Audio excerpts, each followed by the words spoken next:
it wasn't there.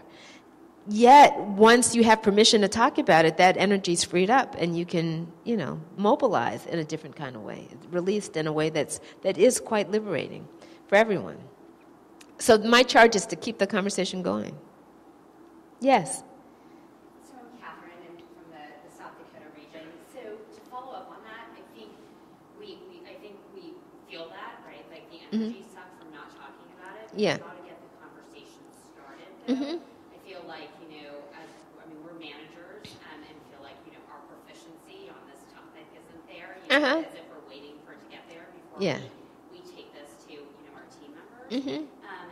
What is your advice or suggestions? So my advice is to just do it, and I say it that in the spirit of, having been 25 going on 26 and just doing it, and I made mistakes and things I had to apologize for, and people forgive you and you get better at it.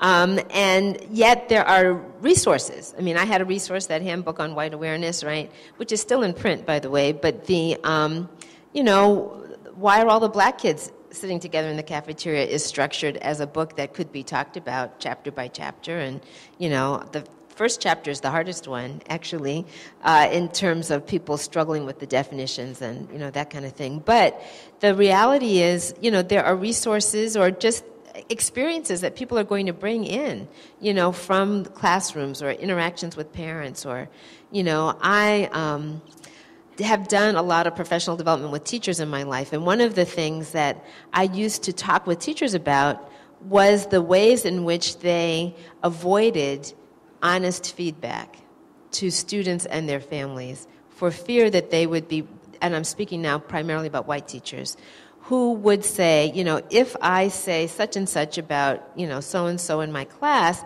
his mother will think I'm racist. And I said to a teacher once, well, what would that mean to you if she said you were racist? And she said, I would feel like I'd been punched in the stomach. And I said, well, the reality is if you don't give her the honest information about her child's performance, you are being racist. Because you would share it with a white parent. You're denying this kid the opportunity to improve, or his parent the opportunity to help him improve if you're not willing to share the information. But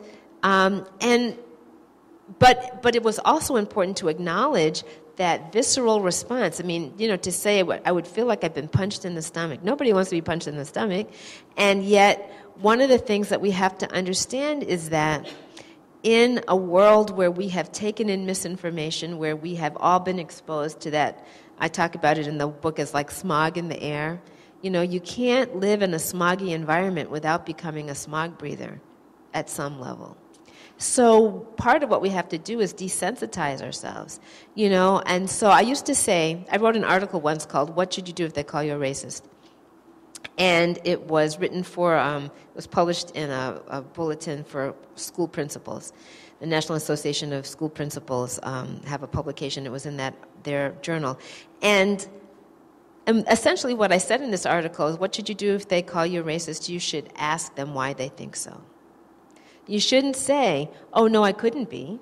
You could be, right? I mean, it's possible, You shouldn't say, I didn't intend to be, though probably you didn't intend to be if, in fact, you were. But when you ask someone who has said something about you, why, help me understand why you think so. What was it that I did that gave you that impression? That is completely disarming because people are expecting you to defend. They're expecting you to say, not a bone in my body, right? But when you say to someone, it's certainly, you could certainly say, it wasn't my intention to be, I need to understand why you thought I was. That opens the floor for conversation in a way that can only be helpful. And because it's not what the person is expecting, it's a little disarming for them, and, you can engage in dialogue. But if it's about, I have to cover up so I don't get punched in the stomach, you don't get anywhere. So we have to kind of lower our defensiveness around that conversation. Yes? I'm going to take this on Heather. Heather? I'm equally privileged to be in with you, and you inspired a whole 6 years of research. Thank you, Heather.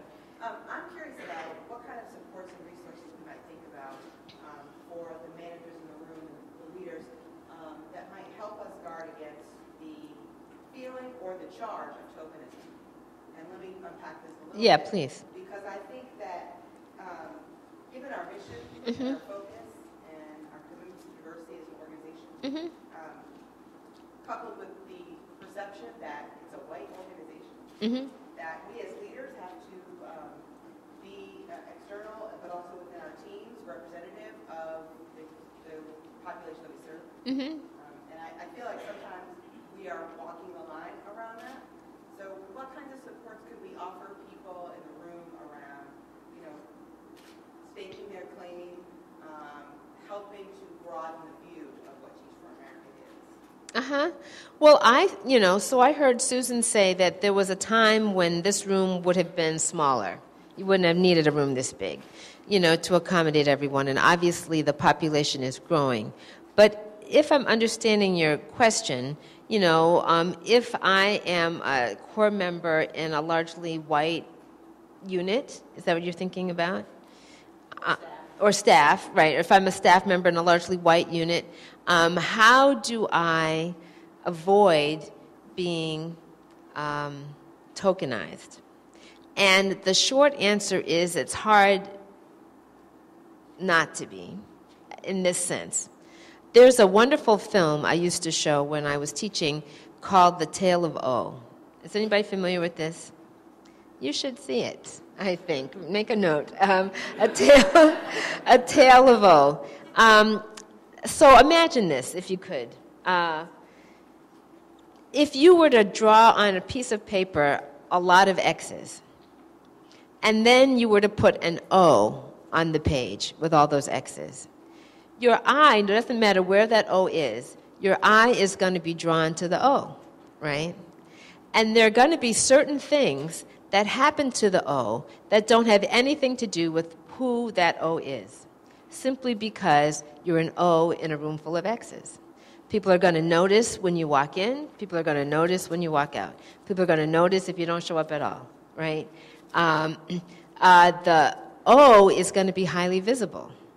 And the only way to change that dynamic is to add more O's to the picture. If you add a few more O's, then you're less likely to notice the O's. You're going to see sort of X's and O's together. If you have two O's, let's say you've got a room full of X's and there are two O's, that doesn't necessarily solve the problem. Because when you have two O's, what tends to happen is one O is seen as the good O, and the other is seen as the not as good O. I hesitate to say the bad O, right? One of the O's is going to show up on time, the other O is going to be late, right? It doesn't matter. Even if they're just 1 minute apart, they're going to be seen. That's the tendency. That's just the social, psychological tendency. And that the O's are much more vulnerable to stereotyping. And if the O has an opinion, then there's going to be the tendency to say, oh, that's what O's think, right? It's not Beverly Tatum's opinion, it's the O opinion, right? And so the only way to really get beyond that is what the organization is trying to do, and that's add more O's to the picture. When you have 3 or more O's, then what you start to see is that the O's don't all agree. It's not now the good O and the bad O, but, there's 3 O's and maybe there's 3 different opinions. And so you can't say that my opinion is the O opinion when another O has a different opinion, And so it's really a challenge. So now let's imagine that it takes a while to diversify, as of course it does. And so if you're the O in that situation, what can be done to support the O? Well, one of the things that can be done to support the O is to create spaces where O's can gather together and talk about the challenges of being an O. And how we, cope with that. And maybe I've got a strategy that works for me, and you've got a strategy that works for you, and we can exchange notes, and we both go home feeling a little more fortified from having had that opportunity to share points of view. Another thing is to talk to the X's about the thing that X's do when O's are in the room. Because